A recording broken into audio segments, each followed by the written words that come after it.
What's going on, guys? Welcome back to a More Sports Please podcast. I'm here with my guest, Jacob Offenbacher. Say hi. Hey, everybody. Now, today we got a number of topics ready, but we're going to try to get through them as quickly as possible because last podcast was really long. I don't have my co-hosts on here because they could not make it tonight.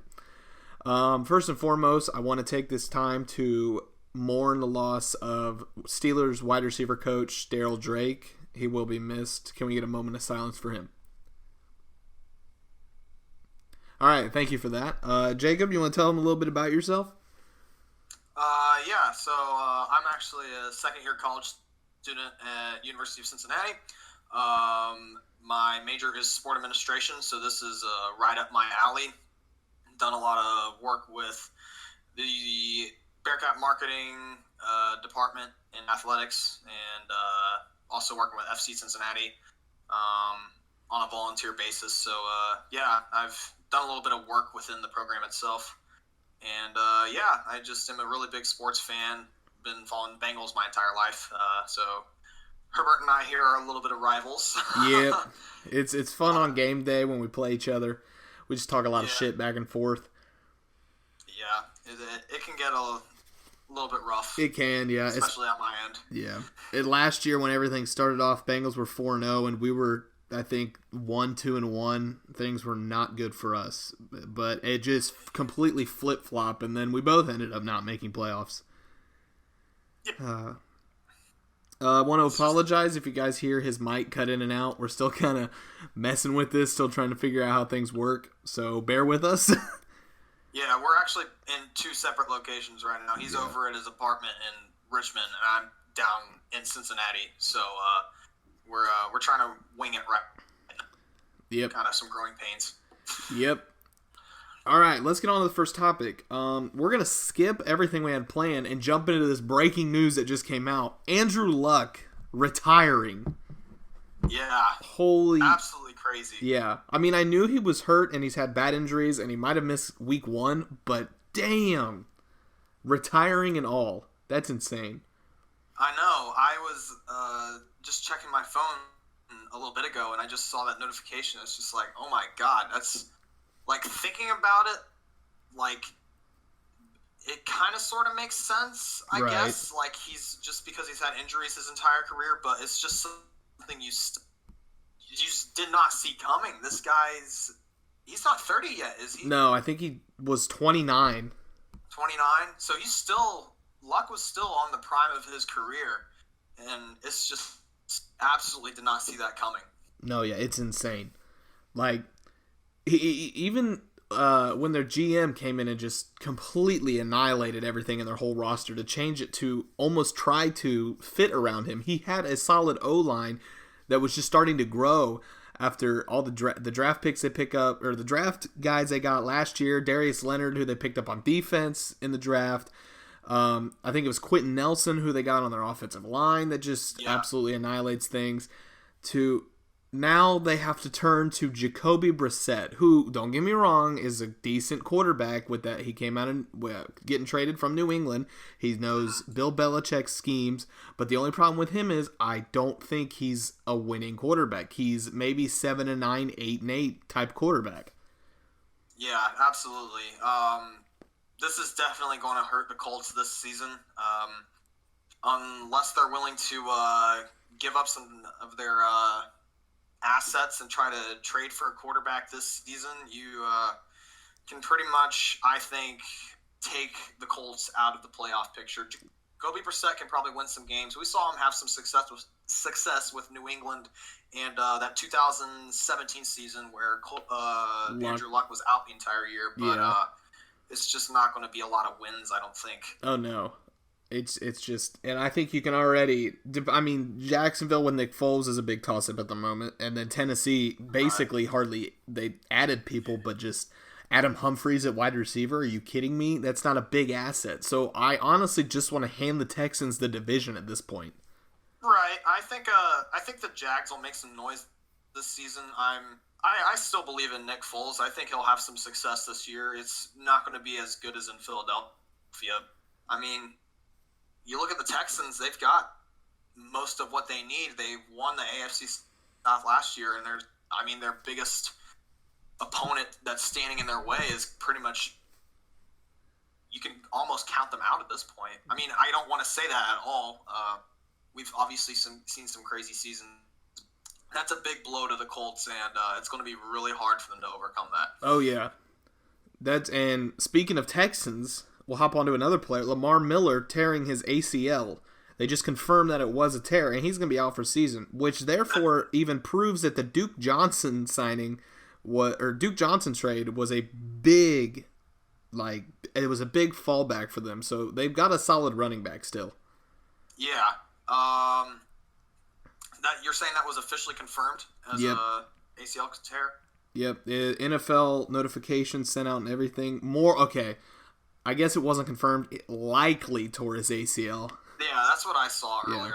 I just didn't know if there was maybe some news that I hadn't seen yet. Nope, I did not want to post that. Okay, I went to the fantasy thing to see who had Duke Johnson, and instead of looking for him, I posted it on the feed. But I'll look for him later. Yeah. But yeah, Lamar Miller tearing an ACL, Luck retiring, big news all coming out of the AFC South. It's crazy. Speaking of another injury, Cam Newton has a mid-foot sprain. He's in a walking boot at the moment, but from what I hear, he's not likely to miss week 1. Yeah, that's about what I've been hearing. And that first game, if you're the Panthers, you'd like to have him there because they will be playing host to the LA Rams week 1. So obviously like to have their quarterback at full strength. I don't know if he'll be quite 100% going into that game, but hopefully Newton is out there ready to play come week 1. That's just something to keep an eye on. Oh yeah, definitely. And then from what I'm reading from these articles, Ron Rivera said he's likely to return soon, but there's no timetable for him. Which, I mean, week 1's still a possibility, but it's crazy to even think now we're hitting week 3 of preseason, and regular season starts in almost less than 2 weeks. And, I mean, I think this is about the time that you're going to start hearing those grumblings for a lot of people, honestly, that you hear every year about the preseason with major season-ending injuries and stuff, like back on the Lamar Miller thing and Cam Newton. Obviously, I don't think it was has he seen any time preseason games yet? I haven't watched the Panthers. I think he saw some time in the Patriots game. I think that's when he tore his ACL. Or not tore his ACL, had a midfoot sprain. Sorry, wrong person. So, yeah, that's really just going to provide more fuel for all the guys who are talking about, preseason games, those are pointless. You shouldn't have your starters out there. I don't know. It's just, that's something you're going to be hearing again sometime soon, I think. Oh, shit. The Panthers have Will Grier, and I had no idea. So, he is, again, solid backup out of West Virginia. Only problem is, Cam Newton's a lot better than Will Grier, I think. True, but Will Grier hasn't seen any playing time yet. Obviously, he's going to need some room to grow. Right. He hasn't played any regular season games because obviously he's a rookie. He was in the preseason game against New England. He was 4 for 8 for 44 yards, which is about where Newton was, 4 for 6 for 30 yards. But, I mean, Will it's Grier still looked pretty good back in college. Yeah, I'll check his. Successful in the Big 12. I'll check and see if he played He probably did play the first game, but we'll see what it is. He was. Nope, I don't care about the Bills. Give me the Panthers. Will Grier was 10 for 19 with 75 yards and an interception. So Cam Newton playing in the Patriots game was his first game he played in the preseason, and he got hurt. Oh, crap. Damn. That's crazy. Yeah. So let me go back to the topics real quick. Oh, there we are. These are a lot from last week. We'll start from this week still. I guess we can continue. The Patriots tight end, Lance Kendricks, getting suspended for week 1 for substance abuse policy. So they're down another tight end. Yeah, that's the second player, at least recently, the second veteran player that I can think of off the top of my head that the Patriots have lost recently because they Crap, who was it? Are you talking about the cocaine incident too? Yes. Patrick Chung? Yes, that's right. Yep. Cocaine. That's, Patrick Chung, yeah. Yeah. It's a couple blows to the Patriots. I'm not trying to think too much on it because it's just kind of the thing with the Patriots is they always find these free agents that, have success, but that's a couple veteran suspensions there. Yeah, which is fine by me because we play the Patriots week 1. So keep getting all these players suspended, and I'm fine with it. I don't like to wish it ill will to any of the players. But... injury I can understand, but suspensions, man, if you do something bad, you deserve it. Yeah, that is true. We'll keep continuing about football here. Landry Jones signs with the XFL. Oh, yeah. Which was a big shock to see him go to the XFL. I figured he would at least find an NFL team. Like he was a Raider, I think, for a little period. He's most known for his Steelers career, but... Right. He's a very capable backup. Oh, yeah. I know a lot of people in Pittsburgh didn't like him, but, he did what he could do with the stuff he was given. I know when he played the Browns, he had a lot of fumbles because, well, our center that started that game got hurt, so we had to put a right guard at center. And he had no experience at center at all. Oh, man. Yep. Yeah, you can't really blame that too much on Landry. Didn't he also have a decent amount of playing time a few years ago? He played us in the wild card game, if I remember correctly, during a little bit of that time that Big Ben was out. Yeah. A few years back. Threw an interception to Vontaze Burfict. That's right, I remember that play, and he ran it back into the tunnel, and Jeremy Hummel immediately fumbled it back. 6 hours ago, this article was posted. Jadeveon Clowney trade rumors. Texans star will be traded within 24 to 48 hours. Really? I didn't see that one. Yeah, I knew he was on the trade block, but jeez. Jadeveon Clowney. Yeah, Sporting News. Jadeveon Clowney. 48 hours. Yeah. Huh. Going to be traded soon. I'm going to be keeping my eye on that. Oh, yeah. Pretty eager to see where he's going because they're probably about to get a big boost. Oh, wow. On defense. The article that I just seen, Eagles and Texans could have mutual interest in a trade if Lamar Miller's injury is serious. Which, if it is an ACL tear, jeez, Eagles have plenty of running backs to trade. Jordan Howard, Miles Sanders, Darren Sproles, Corey Clement, Wendell Smallwood, Josh Adams, Boston Scott, and Donnell Pumphrey. Damn, that running back core. Yeah. Then you kind of have to think if the Eagles do trade for Jadeveon Clowney, you have to think that the Texans have, for the first time really, I think in a while, a really decent running game potentially because a lot of people have talked, good and bad about Lamar Miller. Duke Johnson's not the most successful running back, but I mean, he was decent. He was solid for Cleveland. He was able to get the job done. Right. And I think it was just he was getting really overshadowed by Nick Chubb because Nick Chubb's just on a whole other level compared to Duke Johnson. Oh, yeah. But if you can kind of get another running back like that the Eagles have, you almost are looking at a team similar to what the Eagles have had over the last few years. Where they don't necessarily have that, super dominant top 5 elite running back, but they have a group and core of studs that, you're just going to have success running the ball. Right. So, I don't know. It's going to be really interesting to see where he does end up, going, and what exactly the Texans will get out of it, and honestly, how that's going to affect their defense. Oh yeah, it'll be a big hit to that Texans defense, especially if J.J. Watt can't stay healthy. Yeah.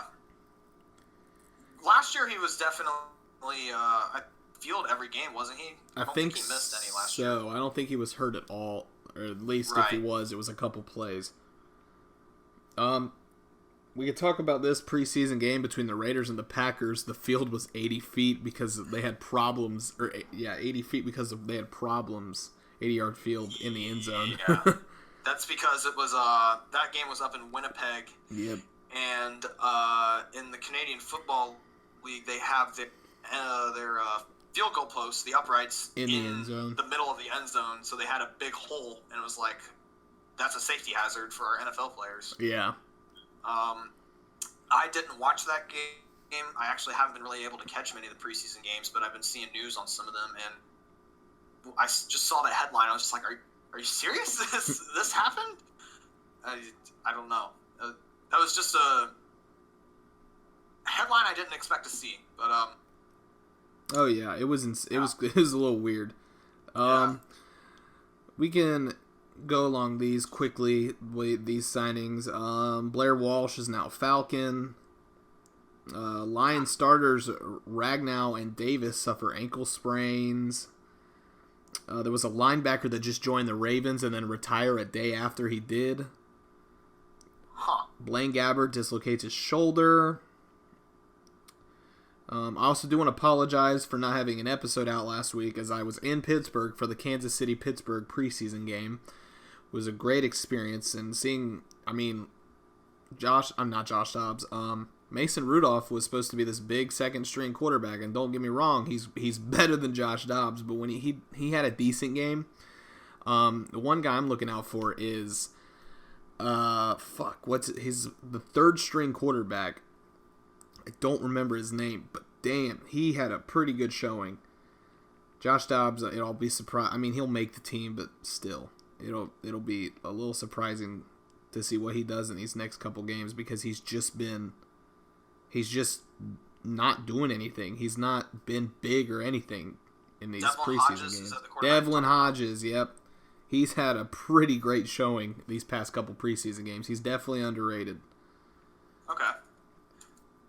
I did see you were at that game. I heard some information on it. I haven't really looked at the stats on that game, but I was actually listening to another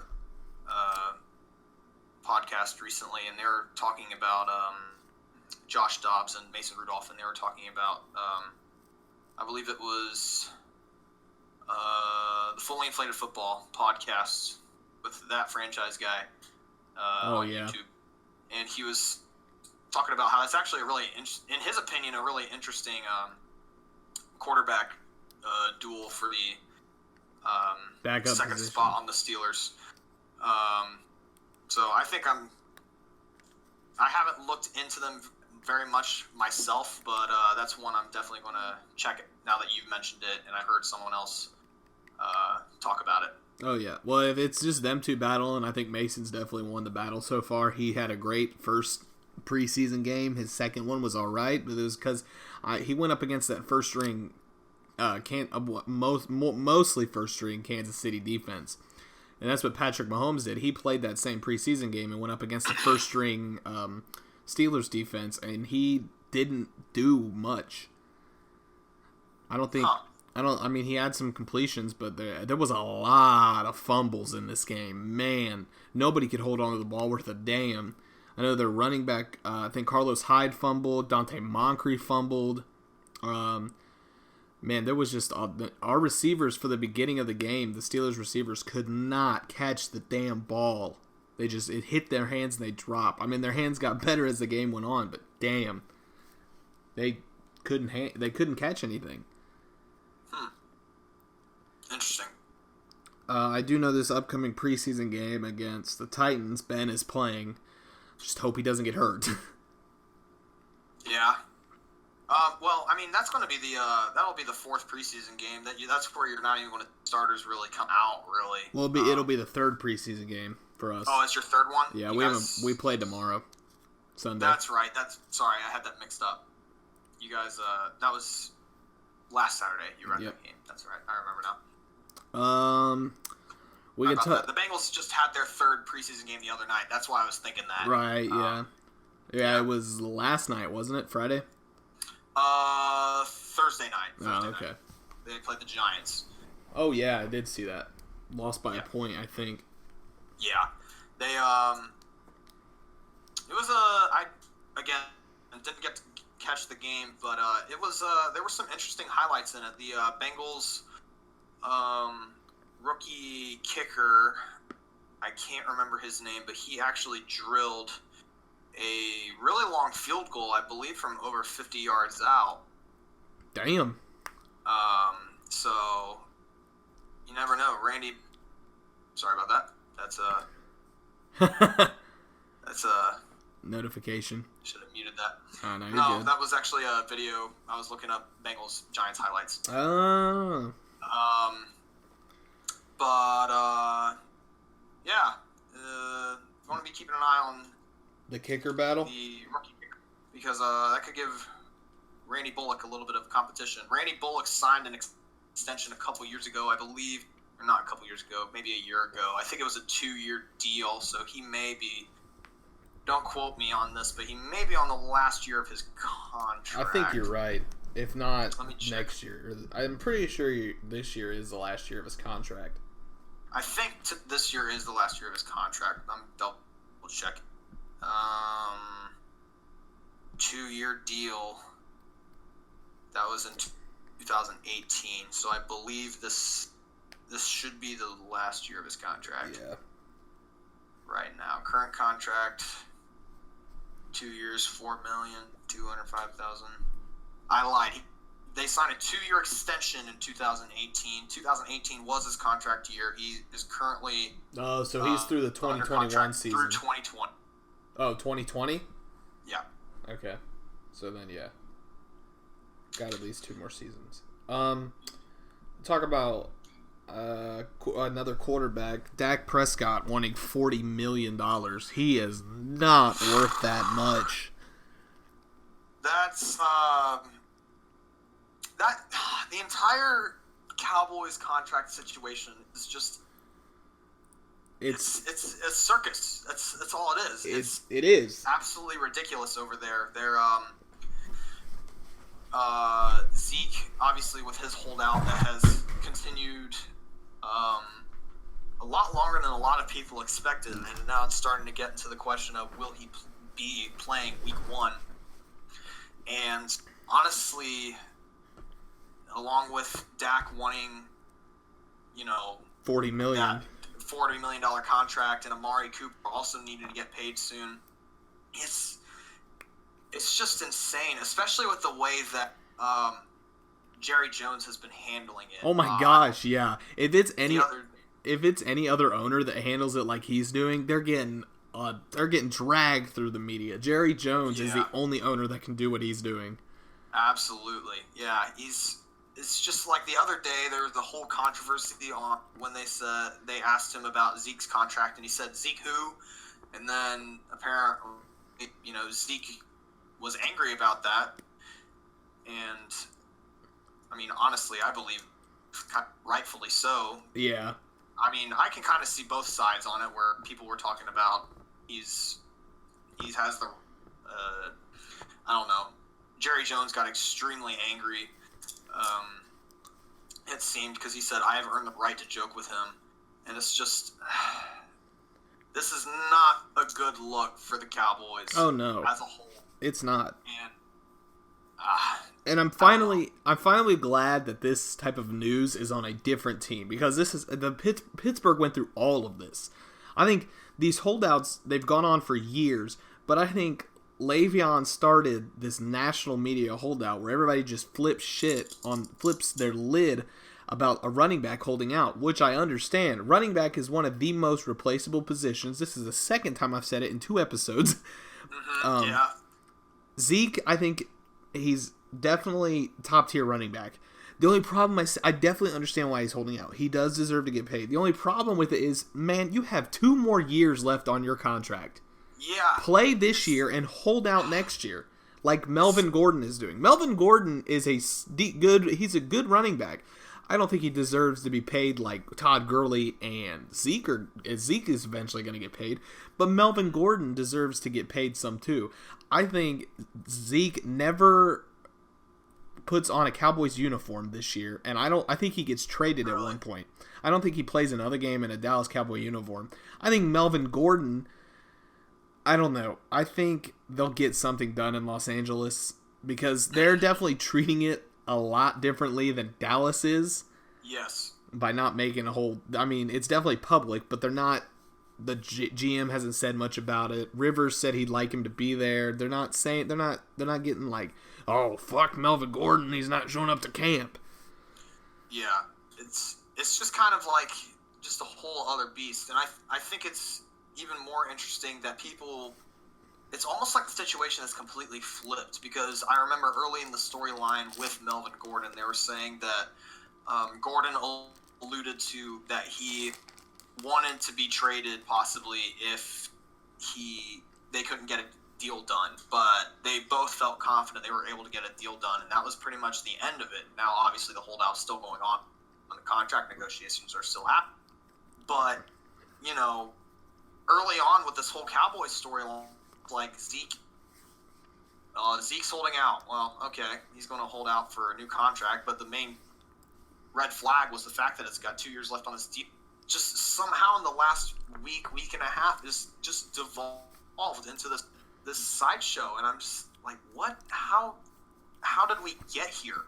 Exactly. It just spiraled out of control within 1 week. Yeah.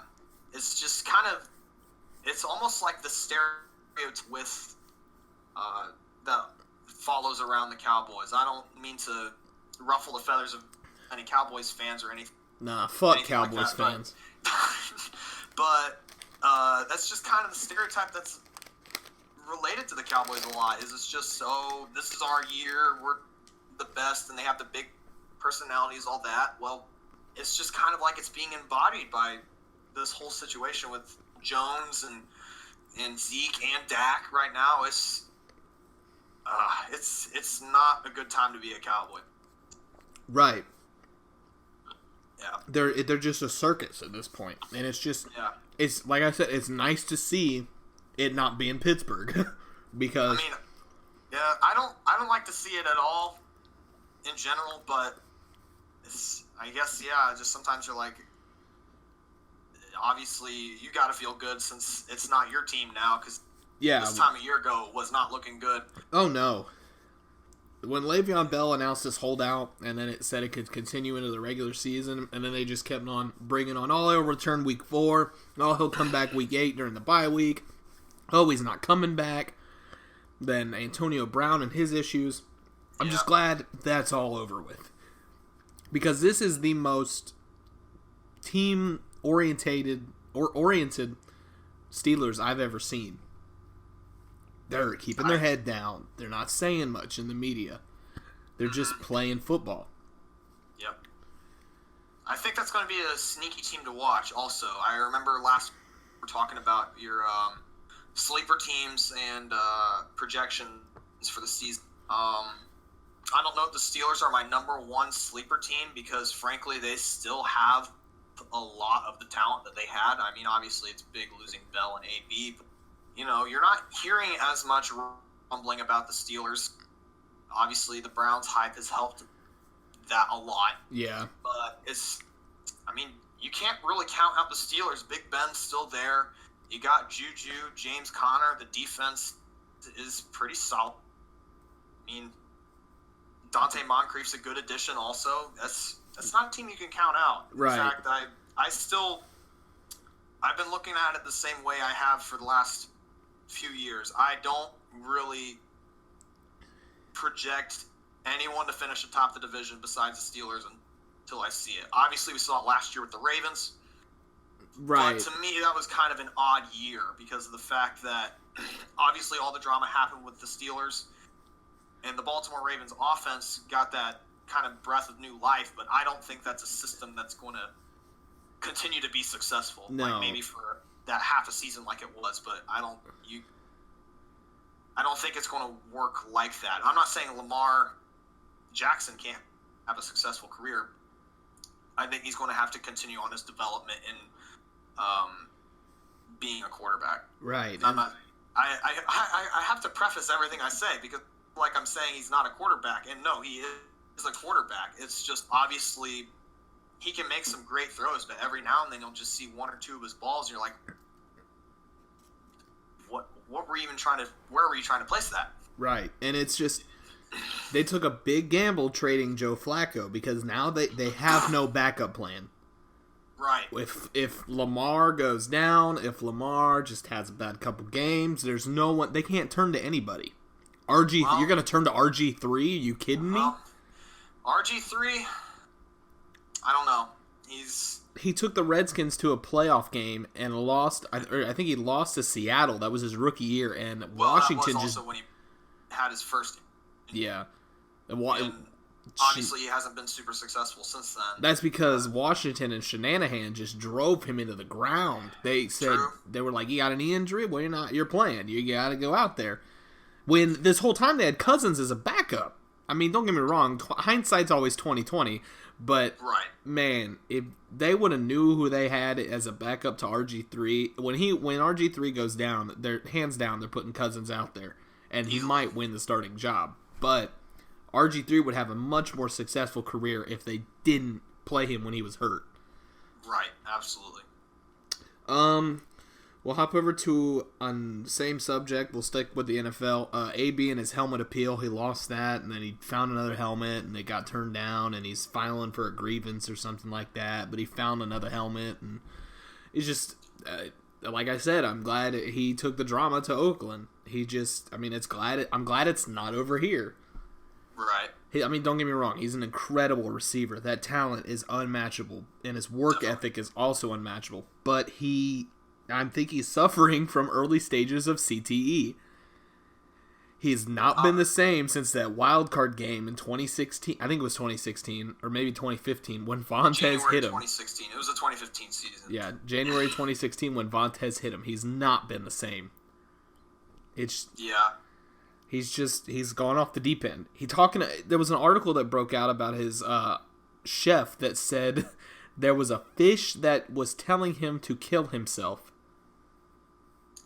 I'm like, what? Okay. Yeah. There was a big video on that. I watched a little bit here and there, but still, how? How can you be that delusional to see a fish in a fridge telling you to kill yourself?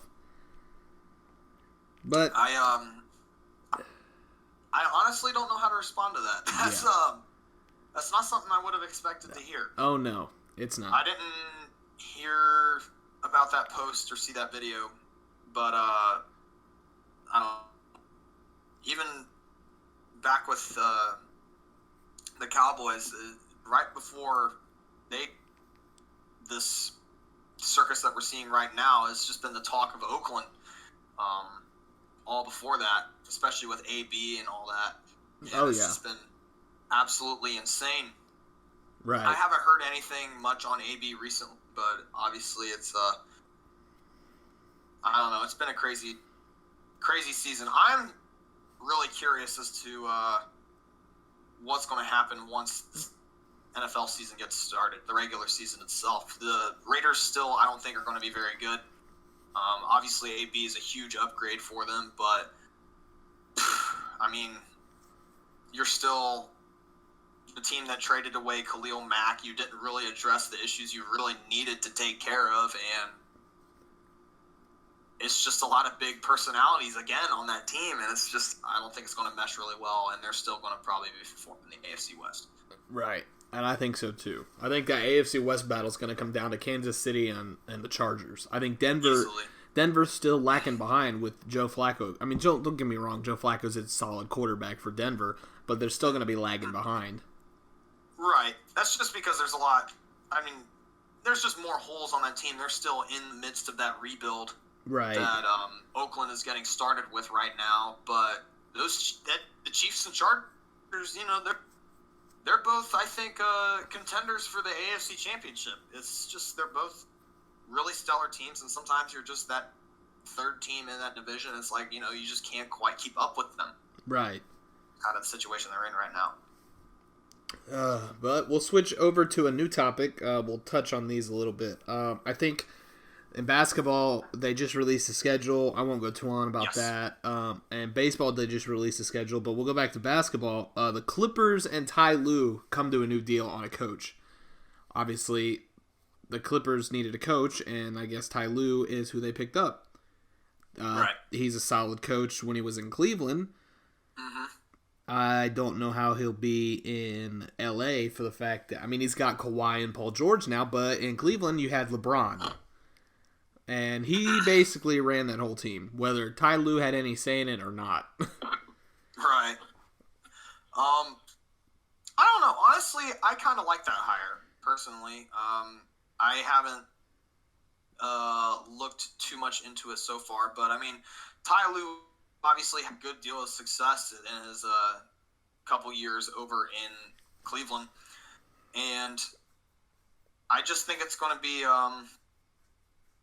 I think it's kind of what they needed. You got that kind of underdog sort of team in. I don't know if I want to say underdog because now everyone's eyes are on the Clippers, but obviously with the name and the brand and everything, you got AD and LeBron over with the Lakers, and the Lakers are obviously showered in history and success, and the Clippers have just kind of been the lesser team in LA forever, and I think they just kind of he had success with that team that, you know, a lot of people are saying, oh, Cleveland, they haven't had success in decades and all this stuff. They got LeBron, but he hasn't won a title in Cleveland yet. Well, he did with Ty Lue, and he's got pieces to work with, and frankly, that Clippers, I can't find a weak point on them. They are not, obviously Kawhi and Paul George are real, you know, elite superstars, but outside of them, along with having them there's not really a major weak point. They are solid, really good in just about every facet of. Right. I think he'll have some success there with the Clippers. Oh, yeah. I don't know if he's going to win a title his first year there, but if they can keep him there for a decent amount of time, I think Clippers might finally have the chance to appear in the finals, maybe raise a banner. Yeah. It'll definitely be fun to see the battle between LA, especially now. The Lakers are showered in talent now that, right, absolutely. Even though Boogie tore his ACL, they're working on a deal to sign Dwight Howard, who was solid when he was in. I mean, he was good when he was in Orlando, but that was years ago, and he hasn't really lived up since. But I mean, he's still a solid pickup, whether he starts in front of JaVale McGee or benches behind him. But I mean, that AD and LeBron combo is going to be nice to see, and having Rajon Rondo at point guard is just. I mean, he's a good passing point guard. The dude can't shoot, but he's great at passing. But that Pelicans team, getting all that young talent in Brandon Ingram, Lonzo Ball, drafting Zion Williamson, it's just, they're going to be crazy. Yeah. Yep. That's going to be a really fun team to watch in the next. I'm really excited for the season to get started, and I think honestly, the biggest thing, I know everyone's talked about it, but this is going to be the most chaotic year we've seen in the NBA aisle, and I am here for it. I am really excited for this season. Yeah, because you can't pick out a single team that's going to win the finals, because almost every team has got their own duo now, because the Warriors losing Kevin Durant, losing Boogie, so now it's back down to Curry and Clay, and Boogie tearing his ACL, KD having his Achilles injury, probably won't play this whole year, and now Clay having his ACL injury will play half a year. Now it's down to Curry and D'Angelo. You got two guards that when Clay comes back, where are they going to put D'Angelo? Right. They're not going to bench him because he's got crazy talent now. Yeah, I don't know if I want to say he's a superstar, but he's that all-star talent. It was him in Brooklyn. Yeah, he single-handedly took Brooklyn to the playoffs.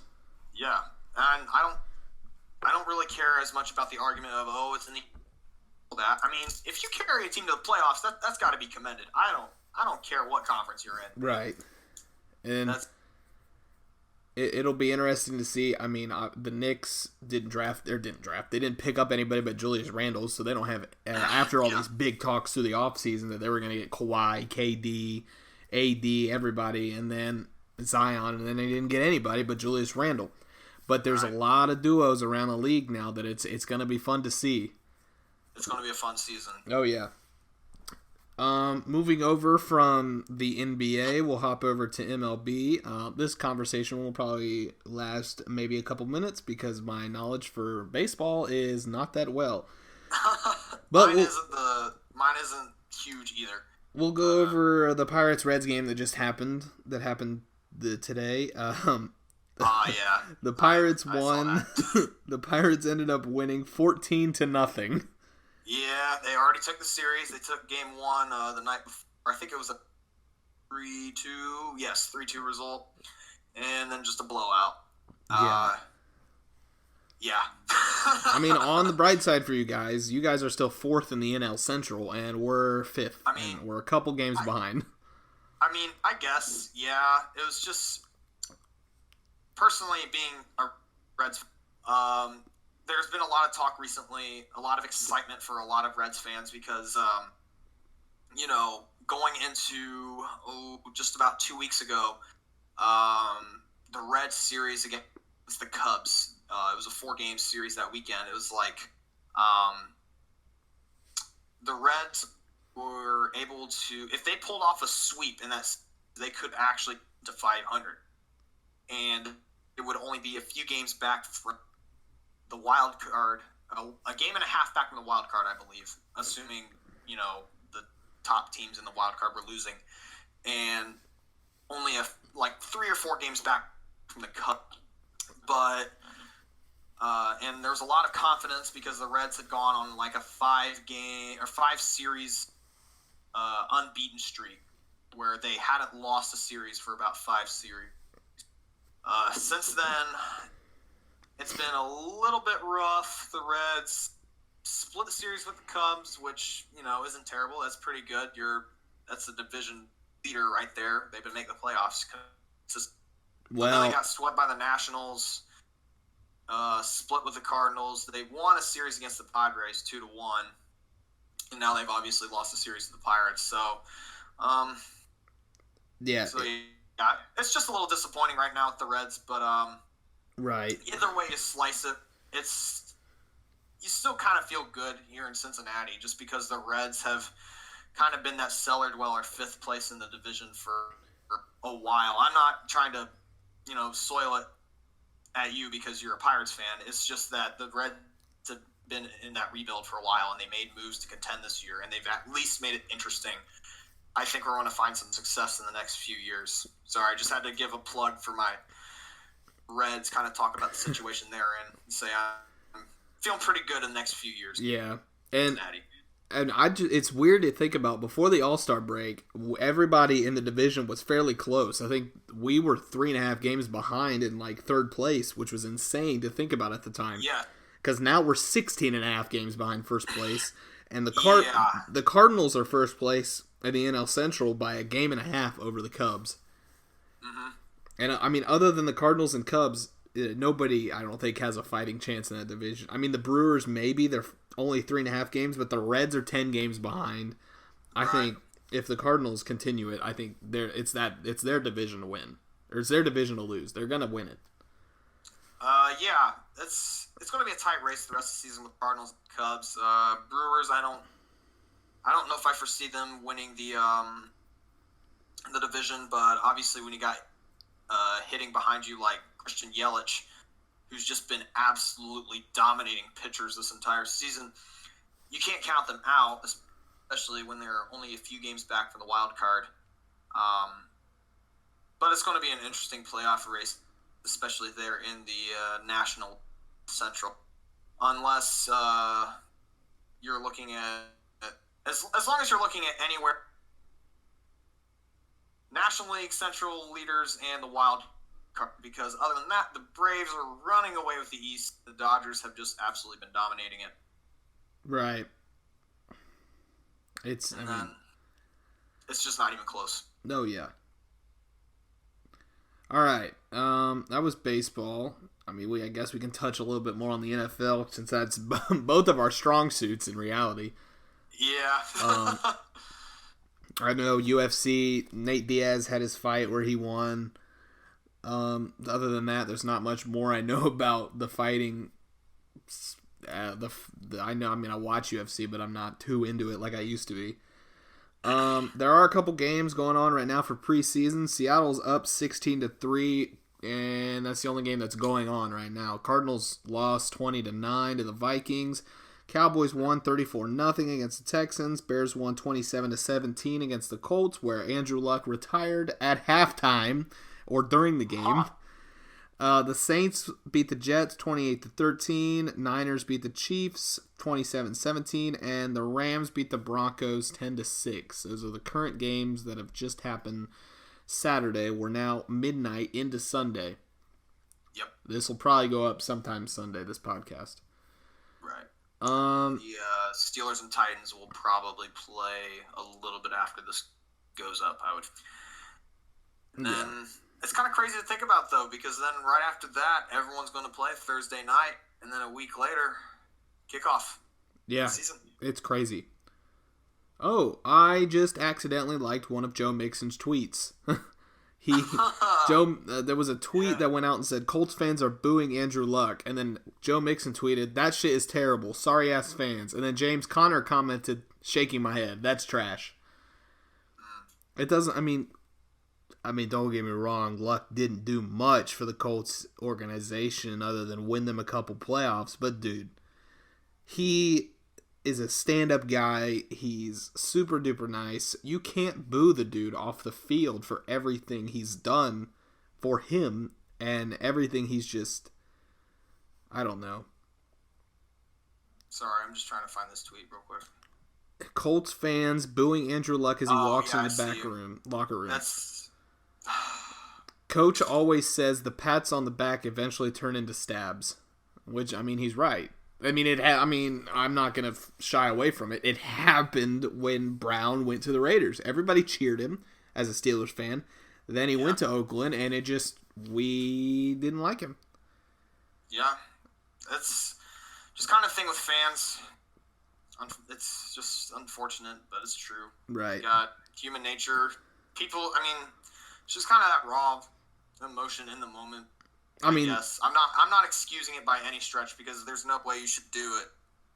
But I mean, it's just an unfortunate reality. You're going to see people do that, and I just right. And hate it when it happens because he really took up the mantle for Peyton Manning really well. Obviously, he didn't take them to the Super Bowl. He didn't play every single game for every season of his career.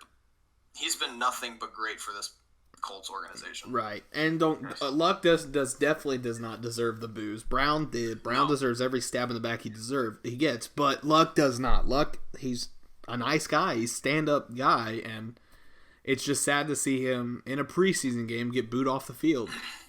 Frankly, looking at what the comments were made as far as the reasoning behind it, I think it, like I said at the start of this podcast, it makes sense. I mean, it's got to be mentally draining for him to have to go through the surgeries he's had to go through.